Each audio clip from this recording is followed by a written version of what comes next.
Welcome everybody to stream number 23, and I'm learning again Fast API and enjoying the process of learning in public. And yeah, welcome all those who have joined this journey and those who are yet to join the same journey. It's been a very awesome experience. And right now, I'll start learning another new topic. Okay. And that topic is security. Okay. Security is a very important aspect of building any application. Okay. And we're going to look at security in general. Okay. Then look at the first steps of security. And yeah, go on step by step. Yesterday, we looked at dependencies. If you missed that stream, you can look at this. But we've been looking at so many things since the beginning. So today, we are right here, and every day since probably 3 weeks ago, we've been studying this. Yeah, so let's continue with this. Okay. All right. Linus, welcome to the stream for this learning journey, and thank you for learning with me and being consistent from the beginning. It will definitely pay off. I'm sure you can now tell how far we are in the knowledge from how we started. Little, but yeah, it makes a big difference. So yeah, security. They're saying there are many ways to handle security, authentication, and authorization. And of course, we know that authentication and authorization is a part of security. Okay.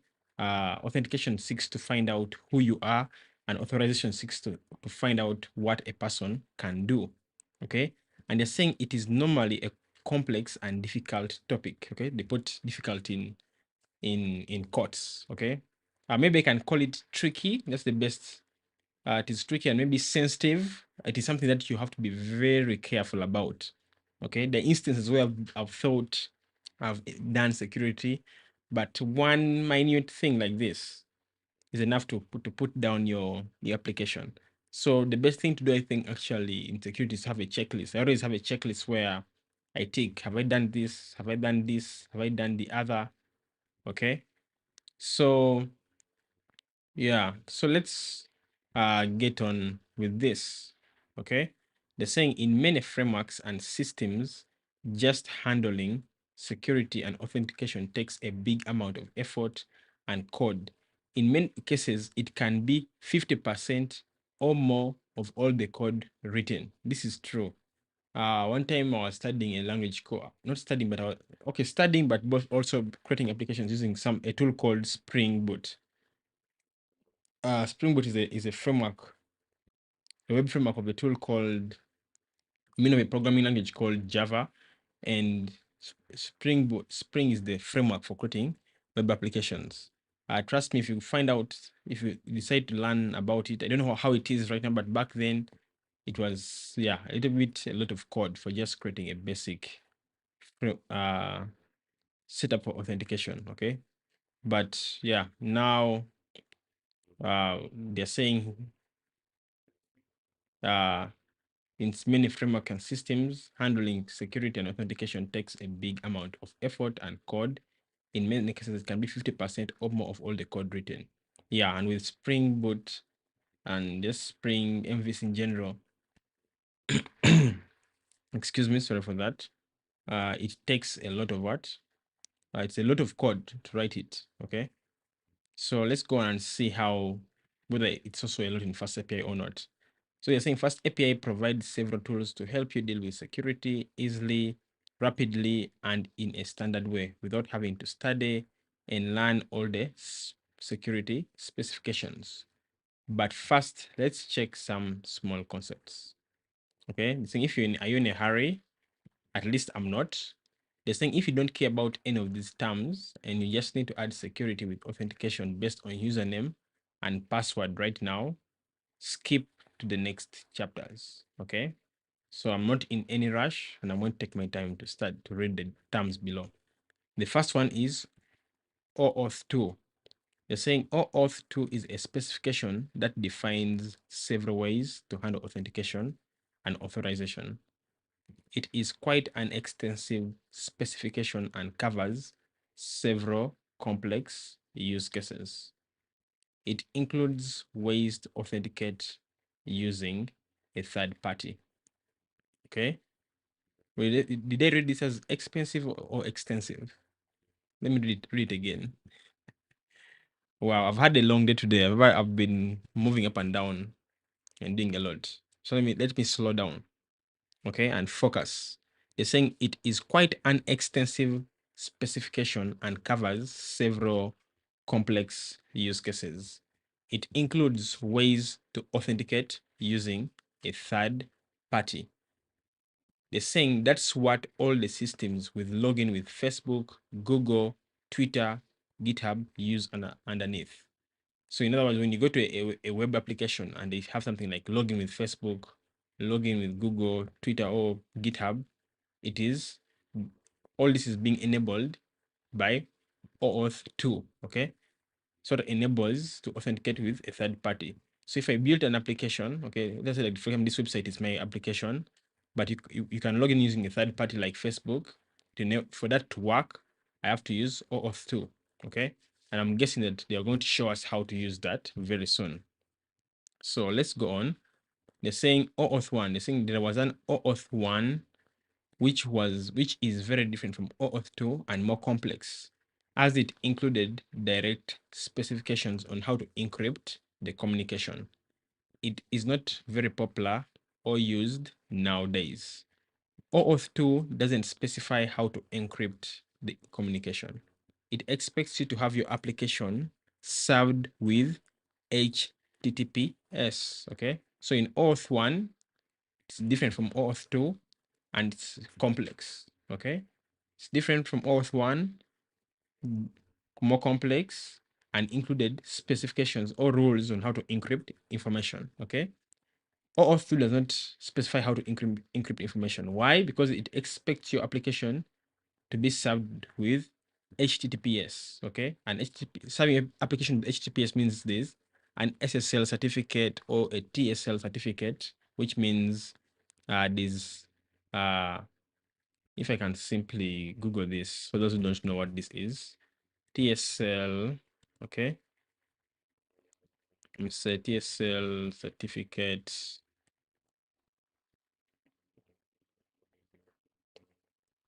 Maybe this can give you an idea. Let's look at what AI says. Also known as an SSL certificate is a digital certificate that encrypts data transmitted between a web browser and a website, ensuring secure communication. Okay. So it is a digital certificate that encrypts data between a server, a browser, and a website. Okay.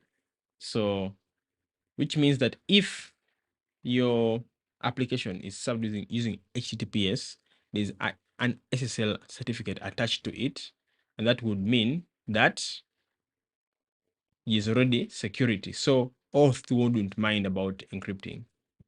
And if I put here HTTPS, you see, simply hypertext transfer protocol, and I think it is a secure version, okay, of HTTP, meaning the protocol used to transfer data between a web browser and a website, okay. That is ideal, but the data should be between a browser and a server, okay.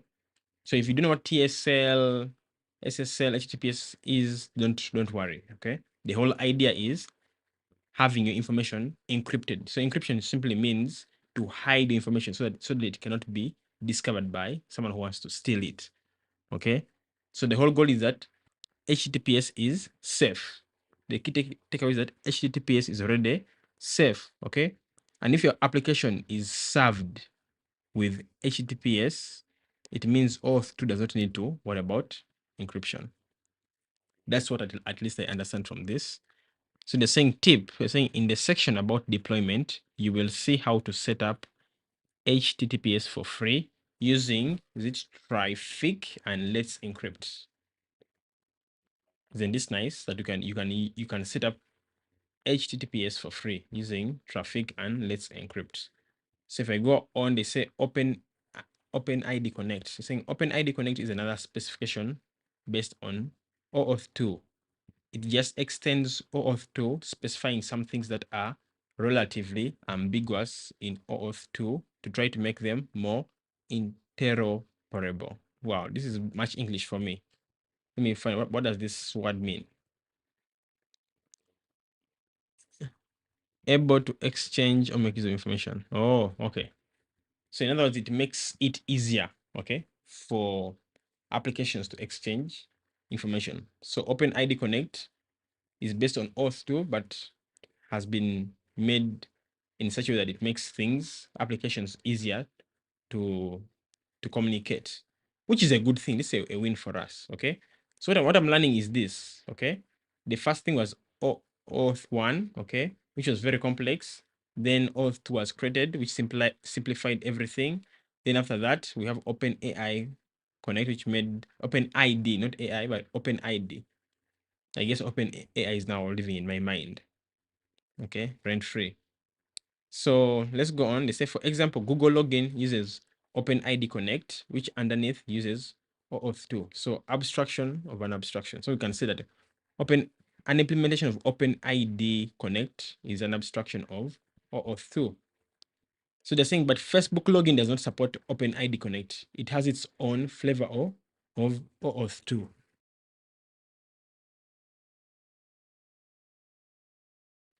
All right, let's continue. So yeah, this is interesting to know. So Google login uses OpenID Connect, which uses OAuth 2 under the hood. But Facebook doesn't support it. Okay, it has its own flavor of OAuth 2. Interesting to know. So they're saying OpenID, not OpenID Connect. So there's OpenID Connect and then OpenID alone. Okay. So they're saying there was also an OpenID specification that tried to solve the same thing as OpenID Connect, but was not based on OAuth 2. Okay. There was also an OpenID specification that tried to solve the same thing as OpenID Connect, but was not based on OAuth 2. It was a complete additional system. It's not very popular or used nowadays. I think this is very important to know. Okay, very important to know, so that when you're implementing maybe a Facebook login or Google logins, that you expect things to work differently, not the same. Then they have API. I think Open API, previously known as Swagger, actually I used to call it Swagger for a long time, is the open specification for building APIs, now part of the Linux Foundation. FastAPI is based on OpenAPI. By now we know this, okay? They've talked about OpenAPI from the beginning over and over again. And I think that's what makes it possible to have multiple automatic interactive documentation interfaces, code generation, etc., like we've been saying. OpenAPI has a way to define multiple security schemes. By using them, you can take advantage of all these standard-based tools, including these interactive documentation systems. Okay? Then they say OpenAPI defines the following security schemes. Okay? So the first one, okay, is API key. Says an application specific key that can come from a query parameter, a header, a cookie. I think now you see why it's important for us to study cookies. Okay, for those who are seeing this for the first time, we studied those things in the previous sessions, okay, or the live streams. So know the query parameter is a cookie. In other words, an API key can be provided in a query parameter, in a header, and a cookie. Okay. So they're saying HTTP standard HTTP authentication systems, including bearer, a header authorization with a value of bearer plus a token. This is inherited from OAuth 2, okay? And we shall study, we're going to see this very soon. They have HTTP basic authentication and HTTP digest, among others. For those who are seasoned backend developers, I'm sure you know about this already. So OAuth, they're saying all the OAuth 2 ways to handle security called flaws. Several of these flaws are appropriate for building an OAuth 2.0 authentication provider like Google, Facebook, Twitter, GitHub, etc. So they have implicit client credentials authorization code. So they're saying, but there is one specific flaw that can be perfectly used for handling authentication in the same application directly. Okay. So we shall wait to see that. They say have password. They're saying some next chapters will cover examples of this. Then they have Open API Connect, says has a way to define how to discover OAuth 2 authentication data automatically. This automatic discovery is what is defined in the Open ID Connect specification. So yeah, we shall see these security schemes. Okay, so there's API key, HTTP, OAuth 2, okay, Open ID Connect. Okay, so they're saying a tip, they're saying integrating other authentication providers like Google, Facebook, Twitter, GitHub, etc. is also possible and relatively easy. Okay, the most complex problem is building an authentication or authorization provider like those. But FastAPI gives you the tools to do it easily while doing the heavy lifting for you. This is good to know. So let's go on to FastAPI utilities. They say FastAPI provides several tools for each of these security schemes in FastAPI in the FastAPI.security module that simplify using these security mechanisms. In the next chapters, you will see how to add security to your API using those tools provided by FastAPI. And you will also see how it gets automatically integrated into the interactive documentation system. Okay, so let's start that. Okay, go to the next page. Okay, security first steps. So they say, let's imagine that you have your backend API in some domain. Okay, and you have a front end in another domain or in a different path of the same domain or in mobile application. Okay, so you have a backend API in some domain, then we have the front end in another domain or in a different path but the same domain. Okay, so they can be in the same domain, but what separates the backend from the front end is different path, or they can be in separate domains or in simply a mobile application. And they're saying, and you want to have a way for the front end to authenticate with the backend using a username and a password, which is a common thing. Okay. They say we can use OAuth 2 to build that with FastAPI. So they're saying, but let's save you the time of reading the full log specification just to find those little pieces of information you need. And I appreciate that they are doing this. Okay. It's the power of open source. Okay. And they're saying, let's use the tools provided by FastAPI to handle security.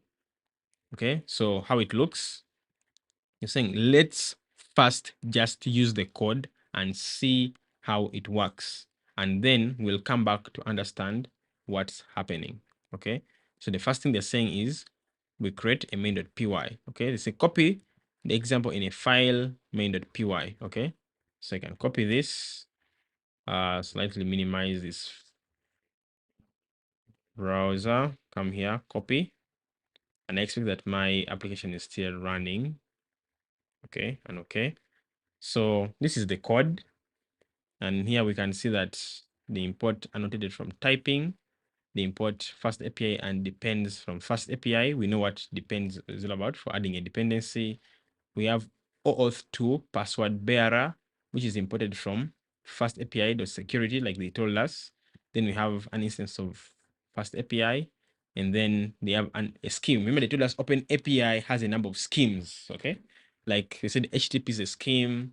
If I can quickly navigate back, okay, we have API key, a scheme, HTTP, a scheme, OAuth 2, a scheme, and Open ID Connect. This is another scheme. Okay, so right now we are studying I think this is this OAuth 2 scheme. Okay, is one of them.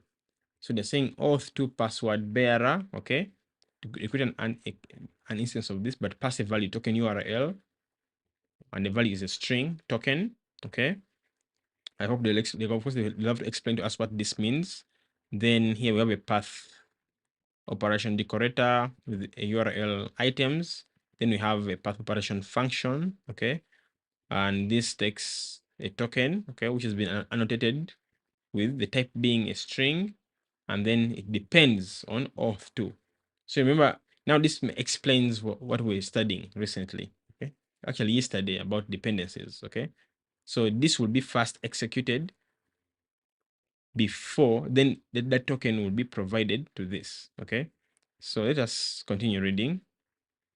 Okay, we have copied that, and of course, people working with other versions and variants like Python 3.8 plus. Do I see? I think the difference is this: they import annotated from typing extensions, but here they import it from typing. So maybe today I can just maybe show you the differences once in a while. Okay, then you have Python 3.8 without using annotated. This is how it would appear. Okay, you say token, the type equals to depends directly. And again, if you don't understand what depends is, you might have to watch yesterday's stream and see me try to discuss that. But they say prefer to use the annotated version if possible. So let's go on. They say run it. Okay.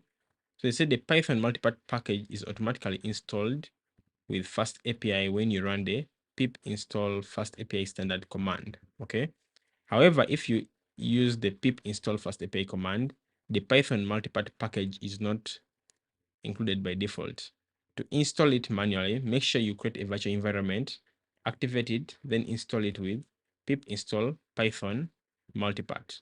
So they're saying this is because OAuth2 uses form data for sending the username and password.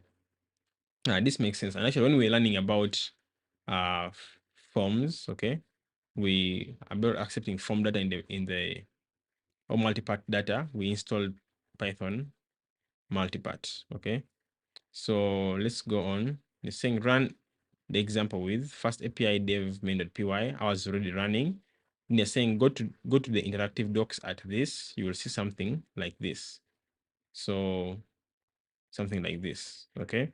Then they say you already have a shiny new button, a shiny new authorized button, and your application has a little lock in the top right corner that you can click. So I want to click it. Let me click this. Okay, and you can see the lock. This is the lock. Okay, we're talking about, and everything here is the same like we expect. Okay, but there's this button called authorize, and you see once I click on it, of course they don't told us to click on it, but it doesn't hurt. Okay, we see that this page comes up. It says scopes are used to grant an application different levels of access to data on behalf of the end user. Each API may declare one or more scopes. API requires the following scopes. Select which ones you want to grant to Soga UI.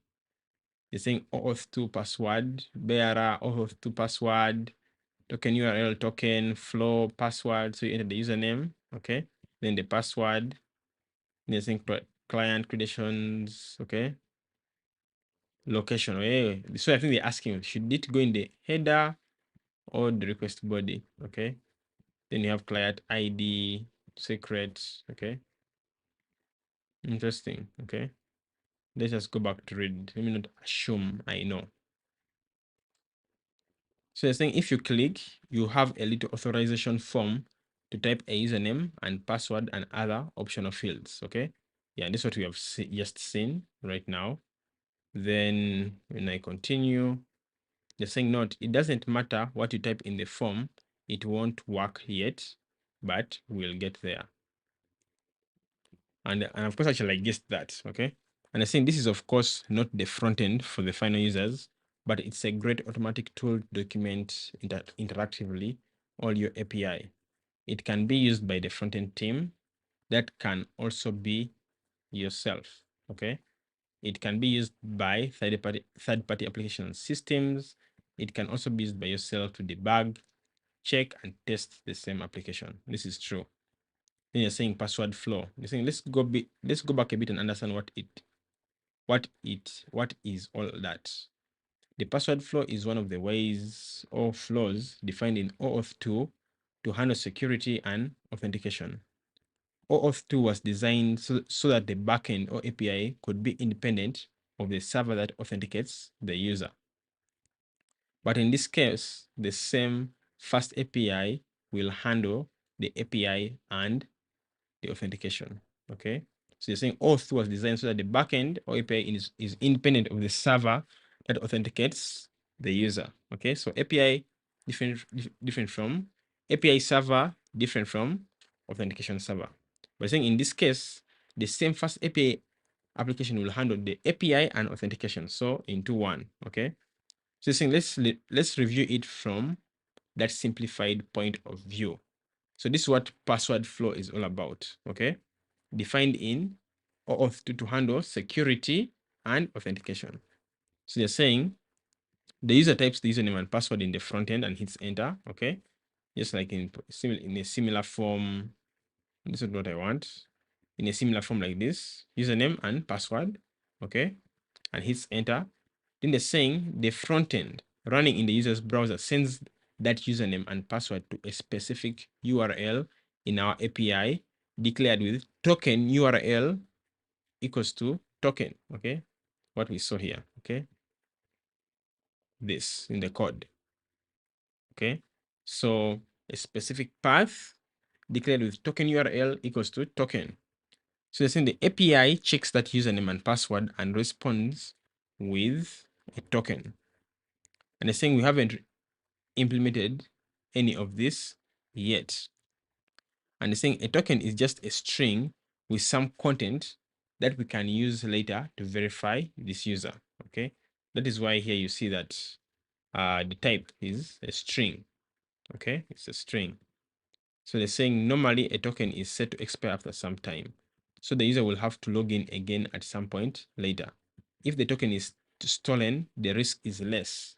It is not like a permanent key that will work forever. Okay, in most of the cases. Why? Because these tokens can expire.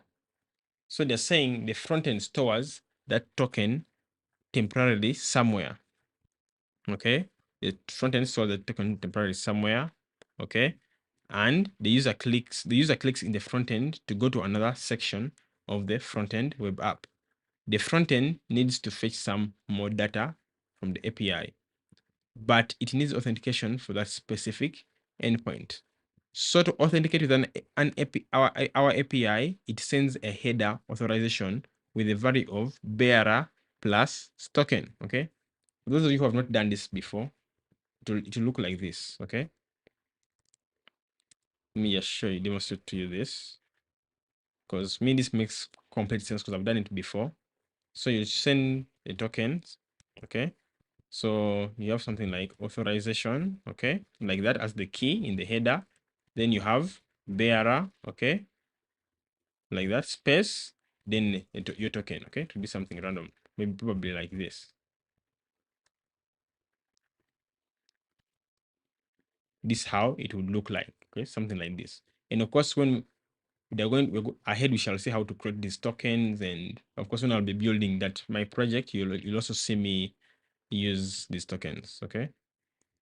So they're saying if the token contains foobar, the content of the authorization header would be bearer foobar. Okay. So in this case, it would be like this. Okay. The token is foobar like that. Okay. It would be bearer space then foobar. That's what they mean. So we continue. So this is simply explaining the password flow. First step is in the front end, someone enters a username and password, and the API gives them a token, okay? Which token is simply a string having information which we can use to verify the user, okay? And this thing can expire at some point, okay?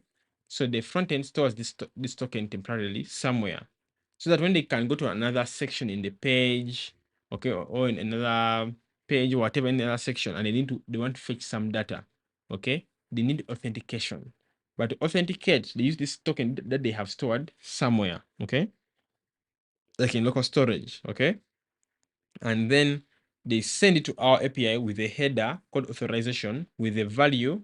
So the header is called authorization, but the value is called, the value will be bearer plus the token, okay? As simple as that. So they're saying first APIs auth2 password bearer, okay? Saying in this example, we are going to use auth2 with the password flow using a bearer token. We do that using the auth2 password bearer class. Okay. So you're saying in this example, we're going to use auth2 with the password flow using a bearer token. We do that using auth2 bearer class. Okay. saying a bearer token is not the only option, but it's the best one for our use case. It might be the best for most use cases unless you are an OAuth 2 expert and know exactly why there's another option that better suits your needs. In that case, FastAPI also provides you with tools to build it. So yeah, better to go with what they recommend, not because personally I'm also not an expert. So they say I'm an expert in OAuth 2. So they're saying when we create an instance of the OAuth 2 password bearer class, we pass in the token URL parameter. This parameter contains the URL that the client, the frontend running in the user's browser, will use to send the same username and password in order to get a token. Okay. So this is what we have they're referring to. Okay. We pass in the token URL parameter. Okay. And this parameter contains the URL that the client will use to send the username and password in order to get a token. And I think, yeah, we now know what that means. Okay. For other versions and versions, simply same thing. Okay. It's just the annotation which changes where the import from annotated is from typing extensions. And here they eliminate annotated simply in their implementation, but they don't advise it. They say use annotated if possible. So we go on to the tip. They're saying here, token equals to URL token refers to a relative URL token that we haven't created yet. As it's a relative URL, it's equivalent to a period / token. Okay, take note of that. So what they are saying it is similar to having an operation like this. Okay, you have an operation saying /token. Okay, like that, similar to that. But let's see what they say. I don't want to forge stuff. Okay, so they're saying because we are using a relative URL, if your API was located at https example.com, then it would refer to https example.com/token. But if your API was located at https example.com/API/v1 or version 1, then it would refer to example.com API v1/token. So they're saying using a relative URL is important to make sure your application keeps working even in advanced use case like behind a proxy. Okay. And I'm sure that we shall maybe study this soon. Okay, about proxies. So in my case, like for my case, my URL is, if I go to the browser here, it's this. Okay, it's localhost. This is mine would be like this. Okay, according to this. So I'll come here and put a comment, or maybe above. Okay, here. So it will be something like this. It will be HTTP.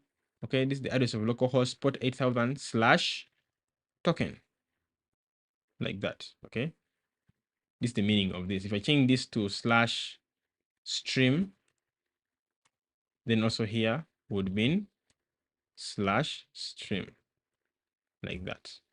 Okay, so that's what that means. And you guessed it, for this one is obvious. Okay, just like here for this other one on line 13 here, it would be /items, like that. Okay. Okay, so I'll go back to the documentation and continue studying. They're saying this parameter doesn't create that endpoint /path operation. Okay, but declares the URL/token will be the one that the client should be. This parameter doesn't create the endpoint /path operation, but declares that the URL/token will be the one that the client should use to get the token. That information is used in OpenAPI and then in the interactive OpenAPI documentation systems. We will soon also create the actual path. In other words, what they're trying to say, by doing this, okay, saying token URL equals token, it does not create a path operation decorator like this and a path operation function for it. You have to actually create it. Okay, you have to create it. You have to find maybe somewhere, maybe if I can copy this quickly and paste. and say maybe slash token. Maybe this is called get underscore token. Okay. So that when authentication is doing, so ideally this wouldn't have to be there. Okay. When this is called, so let me just do this. Okay. Just remove and not to confuse you. Okay. Maybe token can be something like that. Okay. So when this is called, okay, ideally it will execute probably this. Okay. But don't take my word for it. Let's study and we see whether this is just me trying to think out loud using knowledge I've got from other experiences in other frameworks. Okay. So, yeah, but I think actually I'm right because they say we will soon create the actual path operation. Okay. Meaning this does not create a path operation. You have to actually create it. Okay. This just tells Fast API or open auth to password bearer that there is a path called slash token, okay, which is responsible for handling authentication. So I remove this. Let's continue. Info. If you are a very strict Pythonista, you might dislike the style of the parameter name token URL instead of token underscore URL. That's because it is using the same name as in the Open API spec. So that if you need to investigate more about any of these security schemes, you can just copy and paste it to find more information about it. Okay. So yeah, if you're very strict and you want to follow camel mini snake case, then yeah, you may dislike this and want this. But they're saying this is because it's using the same name as in the Open API specification. And if you need to investigate more about any of these security schemes, you can just copy and paste to find more information about it. So they're saying the auth2 scheme variable is an instance of auth2 password bearer, and it is also a callable. I think we learned about callables yesterday, if you remember. Okay.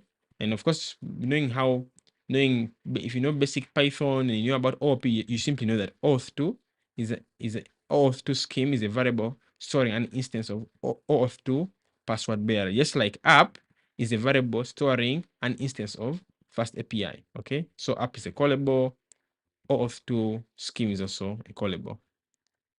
So they're saying it could be called as auth2 scheme some comma parameters. So it can be used with depends. Remember, depends takes only callables. Okay. Now yesterday's session is paying off massively. I like this.